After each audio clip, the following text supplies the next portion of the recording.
हरे कृष्णा। मेरे हाथ में आप 18 पुराणों में से एक पुराण आता है, गरुड़ पुराण। आप इस गरुड़ पुराण को देख रहे हैं। ये गरुड़ पुराण कैसे हमें प्राप्त हुई, हम मनुष्यों के पास गरुड़ पुराण कैसे आया, एक बहुत सुंदर स्टोरी है जहाँ बताया गया है कि एक बार पृथ्वी पर गरुड़ राज, जो पक्षी राज गरुड़ है, वो बहुत तपस्या कर रहे थे।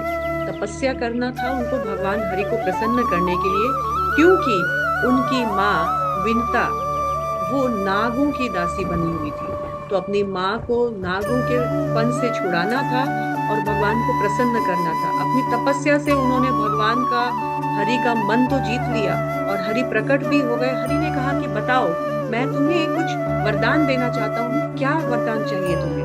उन्होंने कुछ वरदान रखे भगवान के सामने। पहला वरदान उन्होंने रखा, हे भगवान, मेरी माँ विनता जो है वो नाग माता क्रतु की दासी बना दी गई है। तो मैं चाहता हूँ कि मैं अपनी माँ को नागों से छुड़वा सकूं। पर नागों ने एक डिमांड की है कि मुझे देवताओं से अमृत ला करके नागों को देना होगा और उस एवेज में वो मेरी माँ को दासित्व से मुक्त करेंगे।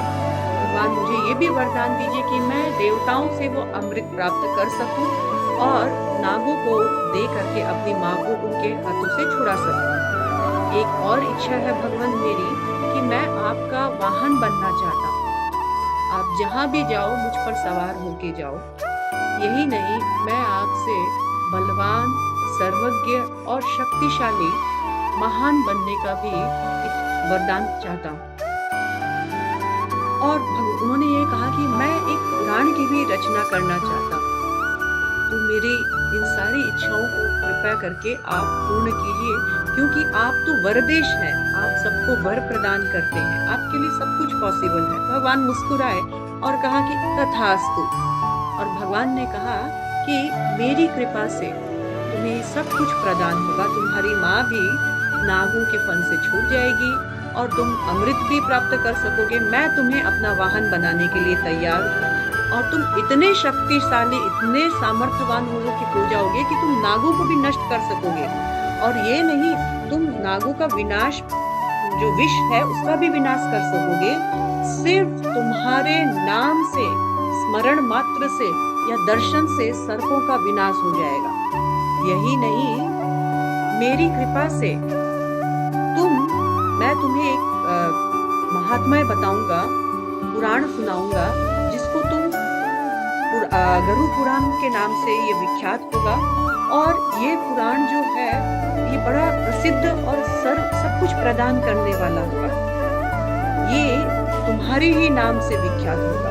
इसका नाम गरुड़ पुराण होगा। जैसे विश्व में मेरा कीर्तन होता है, वैसे ही सब लोग तुम्हें भी जानेंगे, तुम्हारा भी यश फैलेगा और तुम्हारे इस पुराण का भी यश फैलेगा। इस प्रकार भगवान ने उनको वरदान दिया और इस वरदान के कारण वो देवताओं से अमृत प्राप्त करके अपनी माँ को भी छुड़वा पाए। और फिर भगवान हरि से उन्होंने जो पुराण श्रवण किया, उसी को उन्होंने काश्यप मुनि को भी सुनाया। और इस तरह से ये गरुड़ गरुड़ पुराण जो है आगे बढ़ता गया, मनुष्य में ये विख्यात होता गया, क्योंकि भगवान का आशीर्वाद था इस पे। गरुड़ पुराण की विद्या को सुनकर, गरुड़ मंत्र के प्रभाव से काश्यप मुनि ने एक जले हुए वृक्ष को भी जीवित कर दिया। यही नहीं, गरुड़ स्वयं, गरुड़ जी ने कितने ही प्राणियों को गरुड़ पुराण मंत्र सुना करके जीवित कर दिया। ये पुराण सबसे पहले भगवान विष्णु ने ब्रह्मलोक में ब्रह्मा और शिव जी को दिया। फिर ब्रह्मा जी ने नारद और दक्ष और व्यासदेव को दिया। व्यासदेव ने इसे सूत गोस्वामी को बद्रिकाश्रम में सुनाया और फिर सूत गोस्वामी ने सौनक आदि ऋषियों को सुनाया। इस तरह से ये परंपरागत जो है ये पुराण हमारे पास आता है।